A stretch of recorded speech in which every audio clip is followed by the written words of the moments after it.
বন্ধুগণ, সালাম এবং শুভেচ্ছা নিন। ভাবলাম নাস্তা করতে করতে আপনাদের সাথে একটু গল্প করব। তাহলে শুরু করা যাক। একজন পিতা তার সন্তানের হাতে একটি ঘড়ি দিয়ে বললেন, ঘড়িটা তুমি ফাইনালি বিক্রি করো না, বাজারে দেখো কে কত দাম দেয় আর কি। তো যেমন কথা তেমন কাজ। ছেলেটি বাবার হাত থেকে ঘড়ি নিয়ে প্রথমে একজন চায়ের দোকানদারের কাছে গেলেন যে আমি ঘড়িটা বিক্রি করব, ক টাকা দেবেন আপনি।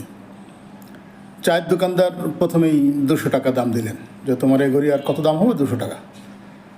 তো ছেলেটি বললো যে ঠিক আছে, যদি 200 টাকায় ঘড়ি বিক্রি করি তাহলে আমি আপনাকে দেবো। এবার মুদিখানার দোকানে গেলেন, সে 500 টাকা বলল। সোনার দোকানে গেলেন, সে 2000 টাকা বলল। এইভাবে আস্তে আস্তে বিভিন্ন জায়গায় ঘড়িটি বিক্রি করার চেষ্টা করলেন, দাম কত হয় সেটা বোঝার চেষ্টা করলেন। এক একজন এক এক রকম দাম বললেন। শেষ পর্যন্ত ছেলেটি